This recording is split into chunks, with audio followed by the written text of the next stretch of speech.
Hello, sir. In today's topic, discuss about national income. It is the part of every country and parts of economics. So today's topic is national income. Okay. Now notes is here.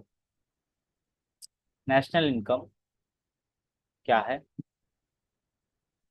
National income. Okay.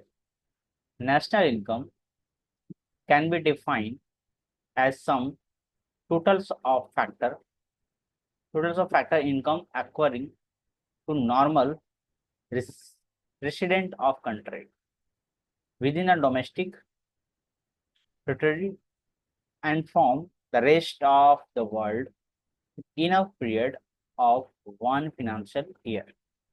One financial year. समझते हैं national income. National income इसका मतलब क्या है ना students? का मतलब क्या है?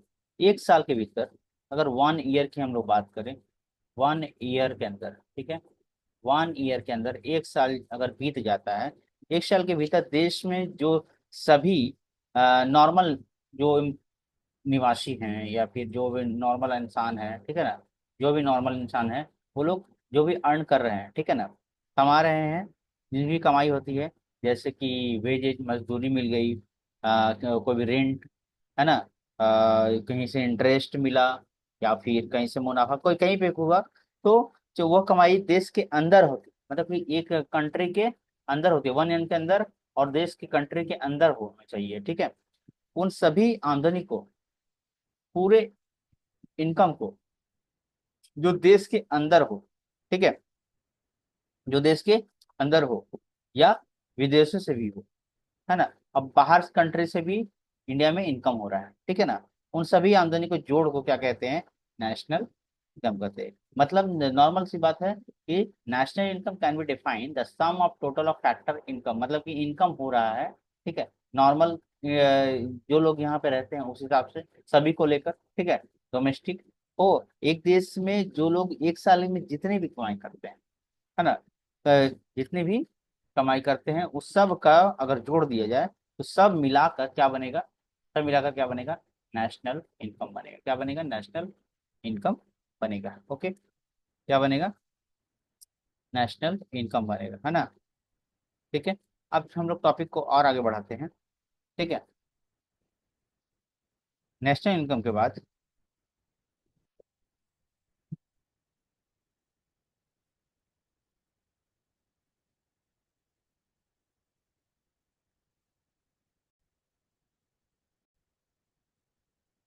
नेशनल इनकम के बारे में अच्छी तरह से डिस्कस कर लिया। अब हमारी बारी है कि नेशनल प्रोडक्ट, नेशनल इनकम तो होता है ना, लेकिन उसके लिए प्रोडक्ट बनाने पड़ते हैं इनकम करने के लिए। तो नेशनल प्रोडक्ट क्या है उसके बारे में हम लोग डिस्कस करते हैं, ठीक है। व्हाट इज नेशनल प्रोडक्ट, है ना, what is national product? Okay, what is national product? देखिए, national product can be defined as the money value. क्या बात किया गया है? नेशनल प्रोडक्ट जो है, जिसका वैल्यू किस में होना चाहिए? मनी में होना चाहिए। और साथ में all goods and service produced by normal resident of a country during a period of one financial year. मतलब सिंपल सी बात है, एक साल के अंदर में, ये 1 ईयर के अंदर में कंट्री में जो भी गुड्स हो, ठीक है, या फिर सर्विस हो, गुड्स है या फिर सर्विसेज है, जो भी है ना, जो भी क्या हुआ, उसका प्रोडक्शन हुआ है, क्या हुआ, क्या हुआ, उसका प्रोडक्शन हुआ है एक फिनेंशियल ईयर के अंदर में, एक फिनेंशियल ईयर के अंदर में, ठीक है, इसी को हम लोग कहते हैं नेशनल प्रोडक्ट। क्या कहते हैं? नेशनल प्रोडक्ट कहते हैं, ठीक है। एक साल के अंदर में जो भी हुआ है प्रोडक्शन, ठीक है, 1 ईयर के अंदर में जो भी प्रोडक्शन हुआ है तो हम लोग क्या कहेंगे? नेशनल प्रोडक्ट कहेंगे, ठीक है। अब आते हैं नेक्स्ट टॉपिक में, income के बारे में। अब जो अगला टॉपिक है वो है डोमेस्टिक प्रोडक्ट। चलिए समझते हैं डोमेस्टिक प्रोडक्ट क्या है। Domestic product, the value of all factor income, यहाँ से भी income generated during an accounting year, एक साल के अंदर में जो भी अकाउंटिंग ईयर उसमें जो भी हमारे इनकम्स होते हैं, जो भी हमारे इनकम्स होते हैं फैक्ट जो भी फैक्टर से within the domestic territory of a country is termed domestic product. जो देश में बने हुए चीज़ों से, जो देश में बने हैं प्रोडक्ट हमारे, जो भी प्रोडक्ट हमारे कंट्री में बने हैं वो डोमेस्टिक प्रोडक्ट होते हैं। और domestic income of a country, ये इसको और इससे होने वाले इनकम को domestic income of a country भी कहते हैं। ठीक है, डोमेस्टिक प्रोडक्ट हो गया जो कि देश के अंदर बनेगा, है ना। क्या किसके अंदर बना है? देश के अंदर बना हुआ है, कंट्री के अंदर बना हुआ है। ठीक है, इसके बाद हमारी टॉपिक बढ़ती क्या आती है? Normal gross domestic product.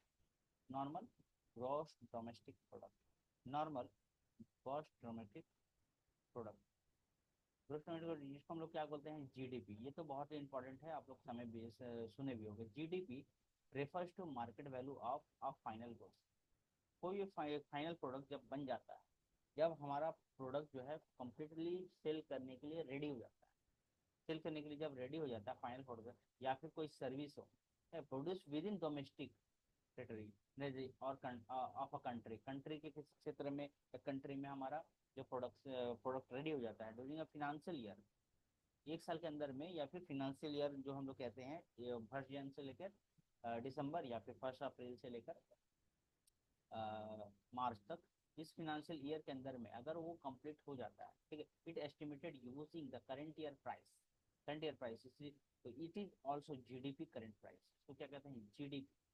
GDP current price कहते हैं। ठीक है, तो फिर से एक बार, मार्केट वैल्यू, मार्केट के हिसाब से उसका वैल्यू कितना है ये डिपेंड करता है। ये बात है कि फाइनल गुड्स जो हम लोग बेचने के लिए रेडी है उसको मार्केट के हिसाब से क्या प्राइस मिल रहा है, इसको बोलते हैं जीडीपी। ठीक है, इसको जो कहते हैं GDP of current price. Okay, next topic को हम लोग और आगे बढ़ाते हैं।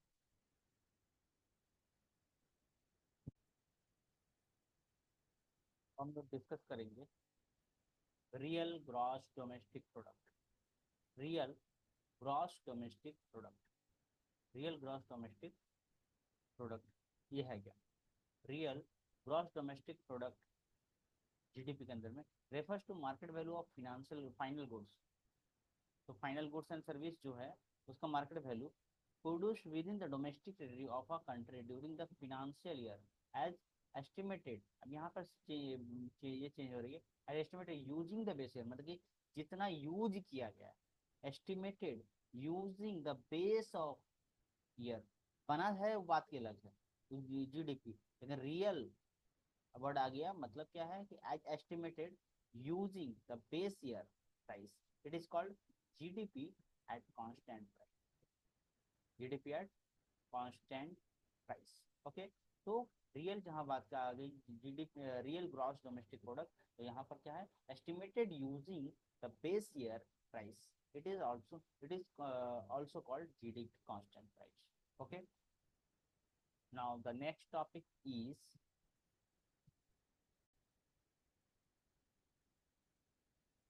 पर payment, transfer payment. Next topic is transfer payment. Okay, transfer payment, देखिए, transfer payment are all those unilateral, unilateral payment. कौन सा payment? Unilateral payment corresponding to which there is value addition in the economy, example gift हो गया या फिर donation, ये सब चीजें जो है ट्रांसफर पेमेंट के अंदर में आती हैं। ये सब जो है ट्रांसफर पेमेंट के अंदर में आती हैं। फिर से एक बार, transfer payment are all those unilateral payment corresponding to which year is value addition in economy, addition in economy. Example में अगर बात करें तो गिफ्ट की है, और डोनेशन, गिफ्ट हो या डोनेशन हो, है, इसके अलावा और भी कुछ बहुत कुछ आ सकता है। ठीक है, तो हम लोगों ने अभी डिस्कस किया बहुत सारे टॉपिक्स को, ठीक है, बहुत सारे टॉपिक्स को हम लोगों ने डिस्कस किया। आप लोग अच्छी तरह से नोट्स भी कर सकते हो, ठीक है। बहुत सारे टॉपिक्स को हम लोगों ने नोट किया, जैसे कि नेशनल इनकम, है ना, जैसे कि नेशनल इनकम,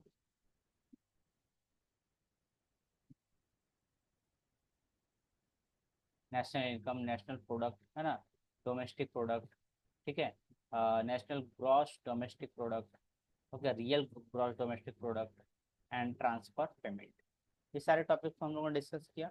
अब मिलते हैं हम लोग नेक्स्ट क्लास में, तब तक के लिए बाय बाय। और नोट्स को आप लोग अच्छी तरह नोट्स करेंगे, नोट करेंगे। नेक्स्ट क्लास में हम लोग मिलते हैं, और तब तक के लिए good bye, good night, thank you.